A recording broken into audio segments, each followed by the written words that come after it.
ಇವತ್ತು ಇಂಥ ಒಂದು ಕಾರ್ಯಕ್ರಮ ಹಾಕೊಂಡು ನಾನು ಮತ್ತೆ ನನ್ನ ಅಧಿಕಾರಿಗಳು ಧೈರ್ಯವಾಗಿ ನಿಮ್ಮ ಮುಂದೆ ಬರ್ತಾ ಇದ್ದೀವಿ. ನಾವು ಧೈರ್ಯವಾಗಿ ಬರ್ತಾ ಇದ್ದೀವಿ ನಿಮ್ಮ ಮುಂದೆ.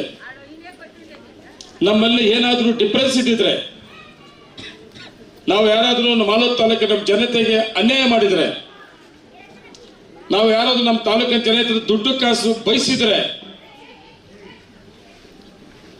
ವೈಯಕ್ತಿಕ ತೊಂದರೆ ಕೊಟ್ಟಿದ್ರೆ, ಈ ಅವಧಿಯಲ್ಲೆಲ್ಲ 7.5 ವರ್ಷದಲ್ಲಿ ನಾನು ಶಾಸಕರಾದ ಮೇಲೆ, ಇಲ್ಲ ಈ ಅವಧಿಯಲ್ಲಿ 2.5 ವರ್ಷದ ನಮ್ಮ ಸರ್ಕಾರ ಬಂದ ಮೇಲೆ ನಾವು ಯಾರು ಕೂಡ ನಾನಾಗ್ಲಿ ನನ್ನ ಅಧಿಕಾರಿಗಳ ಧೈರ್ಯವಾಗಿ ಜನರ ಮುಂದೆ ಹೋಗಕ್ಕೆ ಆಗ್ತಾ ಇಲ್ಲ. ನಾನು ಕೂಡ ತುಂಬಾ ಕೆಳಹಂತದಿಂದ ರಾಜಕಾರಣದಲ್ಲಿ ಬಂದಿದ್ದೆ. ನಾನು ನೋವಾಗಿ ಹೇಳ್ತಾ ಇದ್ದೀನಿ. ಯಾರೋ ಈ ತರ ಒಬ್ಬ ಮಾಜಿ ಶಾಸಕ ಪ್ರೆಸ್ ಬಿಟ್ ಮಾಡಿ ವಿಡಿಯೋ ಬಂದಿತ್ತು ನನಗೆ. ಆ ವಿಡಿಯೋ ನೋಡ್ಬಿಟ್ಟು ಹೇಳ್ತಾ ಇದ್ದೀನಿ, ನಾನು ಹೌದು, ನಾನು ಹೆಮ್ಮೆಯಿಂದ ಹೇಳ್ತೀನಿ, ನಾನು ಸ್ಥಳೀಕ ಮಾಲೂರು ತಾಲೂಕಲ್ಲೇ ಹುಟ್ಟಿರೋದು ನಾನು ಅಂತ 1000 ಸಾರಿ ಹೇಳ್ತೀನಿ. ನಾನು ಬದುಕಿರೋವರೆಗೂ ಹೇಳ್ತೀನಿ. ನಾನು ಏನೇನು ನೋಡಬೇಕು ಅಧಿಕಾರ ಕೊಟ್ಟರು ನನ್ನ ಜನ ಅಂತೇಳಿ ಹೇಳ್ತೀನಿ. ನಾನು ಆಕಸ್ಮಿಕವಾಗಿ ನಾನು ಎಮ್ ಎಲ್ ಎ ಮಾಡಿಲ್ಲ. ನನ್ನ ತಾಲೂಕಿನ ಜನ ಏನೇನು ಬೇಕು ಎಲ್ಲ ಅವಕಾಶ ಮಾಡಿಕೊಟ್ಟಿರೋದು. ಆ ಅವಕಾಶ ಗೌರವ ಉಳಿಸ್ಕೊಂಡಿರೋದು. ನಾನು ಉಳಿಸ್ಕೊಂಡಿದ್ರಿಂದ ನನ್ನ ಹಂತವಾಗಿ ಬೆಳೆಸ್ಕೊಂಬಂದಿರೋದು. ಪ್ರತಿದಿನ ಊರು ಬಿಟ್ಟು ಆಸೆ ಹೋಗಿದೆ. ಒಂದು ದಿವಸ ಬೆಂಗಳೂರಾಗಿಲ್ದೆ ಒಂದೇ ಮನೆ, ನನ್ನ ಕೊಮ್ಮನಹಳ್ಳಿ ಒಂದು ಮನೆಯಲ್ಲಿ ಪ್ರತಿ ದಿವಸ ಎಲ್ಲೇ ಇದ್ರು ಕೂಡ, ಬೆಂಗಳೂರಲ್ಲಿ ಇರಲಿ ಎಲ್ಲೇ ಇದ್ರು ಕೂಡ ನೇರವಾಗಿ ಮನೆಗೆ ವಾಪಸ್ ಬರುತ್ತವ್ರು. ರಾತ್ರಿ 11 ಗಂಟೆ 12 ಗಂಟೆ ರಾತ್ರಿ ಆದ್ರೂ ನನ್ನ ತಾಲೂಕಿನ ಜನತೆ ಅಲ್ಲಿ ಕಾಯ್ತಾ ಇದ್ರೆ ಮಾತಾಡ್ಸುತ್ತವ್ರು.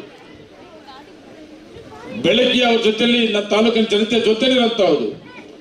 224 ಜನ MLAಗಳಲ್ಲಿ ನಾಳೆ ಎಲ್ಲಿರ್ತೀನಿ ಅಂತೇಳಿ ಸಂಜೆ 6 ಗಂಟೆಗೆ ಸೋಷಿಯಲ್ ಮೀಡಿಯಾದಲ್ಲಿ ಇವತ್ತು ಮನೆಯಲ್ಲಿ ಇಷ್ಟೊತ್ತಿಂದ ಇಷ್ಟೊತ್ತವರೆಗೂ ಮನೆಯಲ್ಲಿ ಇರ್ತೀನಿ, ಮಾಲೂರು ತಾಲೂಕಲ್ಲಿ ಇಂಥ ಕಾರ್ಯಕ್ರಮದಲ್ಲಿ ಭಾಗವಹಿಸ್ತೀನಿ, ಇಲ್ಲ ಇವತ್ತು ಸಿಗೋದಿಲ್ಲ ನಾನು ಬೆಂಗಳೂರಲ್ಲಿ ಇರ್ತೀನಿ, ಬೆಂಗಳೂರು ಕಾರ್ಯಕ್ರಮದಲ್ಲಿ ಹೋಗ್ತೀವಿ, ಬೆಂಗಳೂರಲ್ಲಿ ಇರ್ತೀನಿ ಅಂತೇಳಿ ಒಂದು ದಿನ ಮೊದಲೇ ನನ್ನ ಜನತೆಗೆ ತಲುಪಿಸಂಥದ್ದು ತಿಳಿಸಂಥವ್ರು. ಆ ಪ್ರಕಾರ ಆ ಜನ ಜೊತೆಲಿರೋಂಥವ್ರು. ಇಷ್ಟೆಲ್ಲ ಧೈರ್ಯ ಇರೋದ್ರಿಂದ ನಾನು ಧೈರ್ಯವಾಗಿ ಮಾತಾಡೋದು.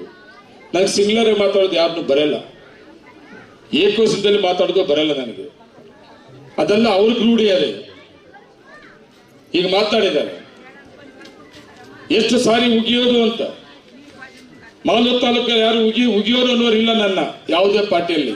ನೀನು ಮಾತಾಡಪ್ಪ, ದೊಡ್ಡ ಭಾಷೆ ನೀವು. ನಾನು ಆ ಭಾಷೆ ಮಾತಾಡಲ್ಲ. ನನ್ನ ಕುಟುಂಬ ತುಂಬಾ ಗೌರವವಾದ ಬಂದಿರುತ್ತೆ ಕುಟುಂಬ. ನಮ್ಮ ತಾತನವರು ನಮ್ಮ ಅಪ್ಪನವರು ಇತಿಹಾಸ ಇದೆ. ನಮ್ದು ಯಾವುದು ಹಿನ್ನೆಲೆ ಇಲ್ಲ, ಇತಿಹಾಸ ಇಲ್ಲ. ಫೋಟೋಟಿಗಳೆಲ್ಲ ಕ್ರಿಮಿನಲ್ ಸೋಲ ನಮ್ಮ ಮನೆ. ನಿಮ್ಮ ಇತಿಹಾಸ ನೀವು ಮಾತಾಡೋ ಭಾಷೆಯಲ್ಲಿ ಗೊತ್ತಾಗ್ತದೆ. ನಮ್ಮ ಇತಿಹಾಸ ನಮ್ಮ ಭಾಷೆ ಗೌರವದಲ್ಲೇ ಇರೋದ್ರಿಂದನೇ ಈ ಎತ್ತರಕ್ಕೆ ನನ್ನ ತಾಲೂಕು ಜನ ಬೆಳೆಸ್ಬಿಟ್ಟವ್ರೆ. ಮಾತಾಡಿದ್ರೆ ಸಿಂಗ್ಲರ್ ಅದು ಬರೋದಿಲ್ಲ. ಮಾತಾಡೋ ಒಳ್ಳೆ ಭಾಷೆ ಮಾತಾಡೋದು, ಗೌರವ ಮಾತಾಡುವಂಥವ್ರು. ಇನ್ನೂ ಕೆಲವರವ್ರು ವಿರೋಧ ಪಕ್ಷದವರು, ಅವ್ರು ಮಾತಾಡ್ಬೇಕಾದ್ರೆ ರೆಸ್ಪೆಕ್ಟ್ ಆಗಿರ್ತದೆ, ಕೇಳೋಕ್ಕೂ ಗೌರವ ಇರ್ತದೆ. ಏನೋ ಟೀಕೆ ಮಾಡಿದ್ರು ಕೂಡ ಅಕ್ಸೆಪ್ಟ್ ಮಾಡಬೇಕು, ಆ ಥರ ಇರ್ತದೆ. ಈ ಮನುಷ್ಯನಿಗೆ ಅದು ಗೊತ್ತೇ ಇಲ್ಲ. ಮಾತಾಡಿದ್ರೆ ಅದು ಹುಟ್ಟುಗುಣ ಅಲ್ವಾ? ಆ ಹುಟ್ಟುಗುಣ ಭಾಷೆ ಕೇಳಿದಾಗ ನೋವಾಗುತ್ತದೆ. ನಾನು ಧೈರ್ಯವಾಗಿದ್ದೀನಿ, ಭ್ರಷ್ಟಾಚಾರಿ ಅಲ್ಲ. ಅದೇನೋ ಅಕ್ರಮ ಆಸ್ತಿ ಮಾಡಿದ್ದೀನಿ ಅಂತ ಯಾರಾದ್ರೂ ಒಬ್ಬರು ಹೇಳ್ರಿ ಮಾಲೂರು ತಾಲೂಕಲ್ಲಿ ನಂಜೇಗೌಡರು 1 ಎಕರೆ 1 ಗುಂಟೆ ಜಮೀನು ಯಾವ್ದಾದ್ರು ಅಕ್ರಮ ಆಸ್ತಿ ಮಾಡ್ಯವನ ಅಂತ. ನಂಜೇಗೌಡರು ಎಲ್ಲ ಒಂದು ದುಡ್ಡು ಕಾಸು ನಾನು ಯಾಮಾರಿಸಿ ನಮ್ಮನ್ನು ಮೋಸ ಮಾಡೋವನ್ನ ದುಡ್ಡು ತಗೊಂಡವನ ಅಂತ ಹೇಳಿ ಅಧಿಕಾರಿಗಳಿಗೆ ತೊಂದರೆ ಕೊಟ್ಟಿಲ್ಲ, ನಾನು ಜನರಿಗೆ ತೊಂದರೆ ಕೊಟ್ಟಿಲ್ಲ. ಆಡಳಿತ ಮಾಡಬೇಕು ಅಧಿಕಾರಿಗಳು, ಅವಕಾಶ ಮಾಡಿಕೊಡ್ತೀವಿ. ಒಳ್ಳೆ ಆಡಳಿತ ಮಾಡ್ಕೊಂಡು ಹೋದ್ರೆ ನಮ್ದೇನೋ ಬೇರೆ ತರ ಡಿಮ್ಯಾಂಡ್ಸ್ ಇಲ್ಲ ಅವ್ರಿಗೆ. ನಮ್ಮ ಜನಕ್ಕೆ ಆಡಳಿತ ಕೊಡ್ಬೇಕಷ್ಟೇ, ಅಷ್ಟೇ ನಮ್ಮ ಗುರಿ ಇರೋದು. ಅದನ್ನ ಬಿಟ್ಟು ವೈಯಕ್ತಿಕ ಮಾತಾಡುತ್ತವುದು ತುಂಬಾ ಜಾಸ್ತಿ ಆಗಿದೆ. ಈ ಮನುಷ್ಯ ಒಬ್ಬರದೇ, ಇನ್ಯಾವುದೂ ಅಲ್ಲ. ನನಗೆ ತುಂಬಾ ನೋವಾಗ್ತದೆ. ಅದೇನೇ ಆಗಲಿ ನನಗೆ ಧೈರ್ಯ ಅದೇ, ನಾನು ಕ್ಲಿಯರ್ ಆಗಿದ್ದೀನಿ. ನೇರವಾಗಿ ಜನರ ಮಧ್ಯದಲ್ಲಿ ಹೋಗ್ತೀನಿ. ನಾನು ಅಲ್ಲಿ ಜನರ ಮಧ್ಯದಲ್ಲಿ ನಿಂತ್ಕೊಳ್ತೀನಿ. 86ರಿಂದ ಇಲ್ಲಿವರೆಗೂ ರಾಜಕೀಯ ನನ್ನ ಏನೇನು ಅಧಿಕಾರ ಬೇಕು ಎಲ್ಲ ಕೊಟ್ಟಿದ್ರಿ. ಇವತ್ತು 2 ಸಾರಿ MLA ಮಾಡಿದ್ರಿ. ಎಲ್ಲೂ ಕೂಡ ನಾನು ಭ್ರಷ್ಟಾಚಾರ ಅಲ್ಲ. ಇದ್ದಿದ್ರೆ ಇಷ್ಟು ಧೈರ್ಯವಾಗಿ ಇಷ್ಟೊತ್ತು ರಾತ್ರಿಯಲ್ಲಿ ಯಾವಾಗ ಬೇಕಾದ್ರೂ ಕೂಡ ನನ್ನ ಜನರ ಮಧ್ಯೆ ಹೋಗ್ತಾ ಇರ್ಲಿಲ್ಲ.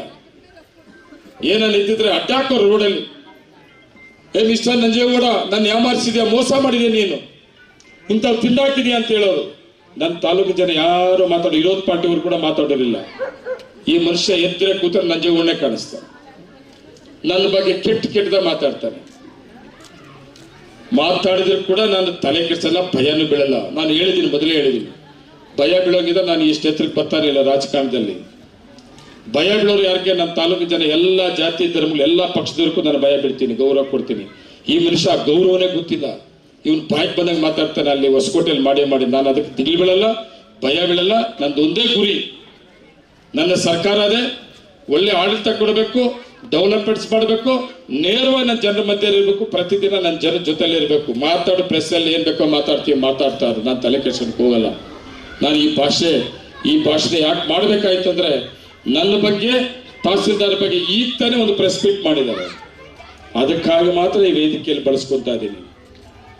ನನ್ನ ಮಾತಾಡೋದು, ನನ್ನ ಅಧಿಕಾರಿಗಳು ಮಾತಾಡೋದು ಎರಡೂ ಒಂದೇ. ಇವತ್ತು ನಂದೇ ಸರ್ಕಾರ, ನಾನು MLA ಇದ್ದೀನಿ, ನಂದೇ ಅಧಿಕಾರಿಗಳು. ನನ್ನ ಅಧಿಕಾರಿಗಳು ಮಾತಾಡಿದ್ರು ನಾನು ಬಿಡಕ್ಕಾಗಲ್ಲ. ನನ್ನ ಅಧಿಕಾರಿಗಳು ಯಾರು ತಪ್ಪು ಮಾಡಿದ್ರೆ ಮುಲಾಜೆ ಇಲ್ಲ.